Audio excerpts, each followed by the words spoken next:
Dezi Mtukudzi azviita zvakare. She arranged imwe legacy show yaOliver Mtukudzi International Festival of Arts, abbreviated as OMIFA, achibva arega kudana zvakare seUma Mtukudzi. Zvinhu zvacho zvakangooma, line up yatova out there, asi musikana haapo zvakare.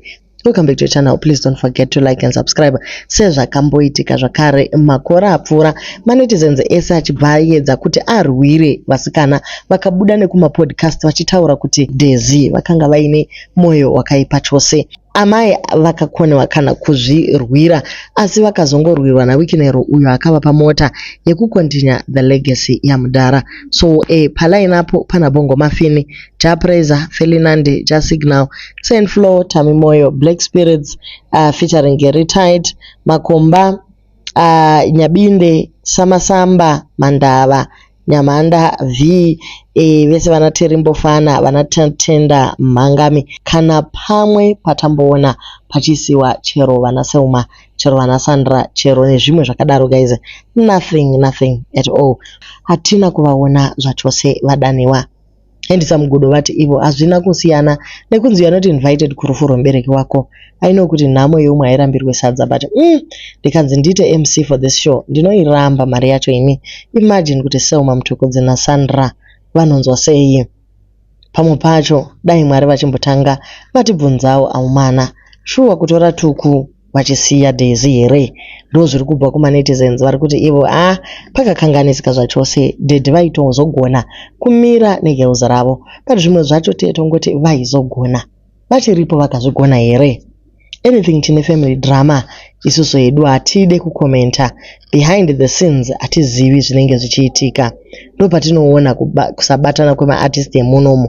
Takambozvitaura wani tikati dee vanhu vambomira kusvika mhuri iyi yagadzirisana, asi haiwa maartist anabasa nazvo vanenge vachingopusha bhegi chete.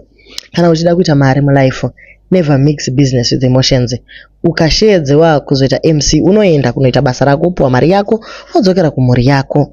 Nyaya dzemhuri iyi wosiyana nadzo. Ndo vamwe vari kuonesana kuti aiwa guys, isusu mari mubhegi sezvamuri kungoona. Icapitalism iyi.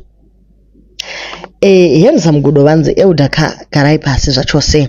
You know what happened last year when she was left, and after a public outcry she then featured bad emotions akambata ari pastage and she cried. Saka zvinobatsirei? Siyai vaite zvinhu zvavo.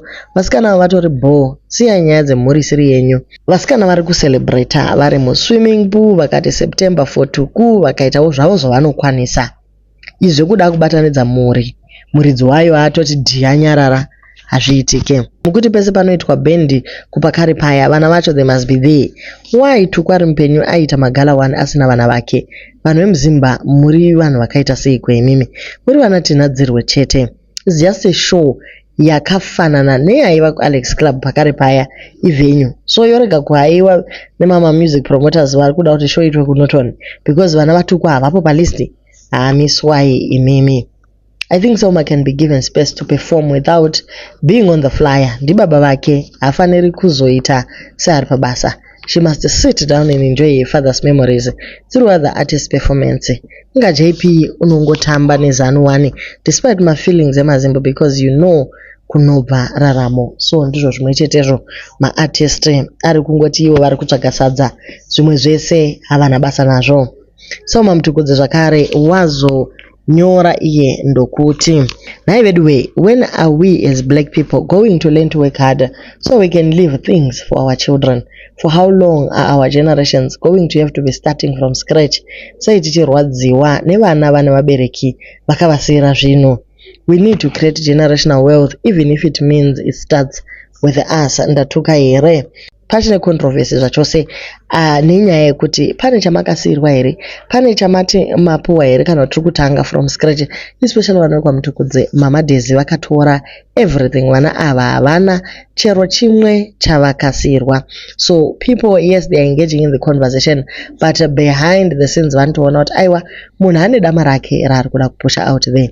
So vazhinji vari kuti Selma dei wangokura wasiyana nazvo woenda kupakari paya kundonyaradzwa if you want to be part of the proceedings. Kana uchiona kuti haukwanisi unozobatwa nekuchema. Mava vanhu vakuru guys, hamungachemi unherera imava nedzimba dzenyu. Aiwa bodo it is time to stand up and dust yourself and tell yourself kuti inini I will not be defined by baba vangu. Yes, Tuku made you who you are, and we know you because of Mtukudzi. You have a legacy, and that is enough inheritance that you need. Unongofanira kungoita build on whatever you were given. Mario Vayangopinda. Remember guys, your wealth is just the people that follow you. Saka ukangoenda kunoimba music, vanhu vakangouya vakauchira maoko, it is enough. So guys, those masters is kuti Murekwa Mtukudzi haidi kuti zorodza every September toziva kuti kuchaitika family feud. Aiwa bodo taneta whether vaisopa flyer kana kuti havana, aiwa isusu ngatichingoitai zvinotiitira, otherwise there is no legacy of Mtukudzi that is ever going to be celebrated just because of the feud. Bodo tazviramba.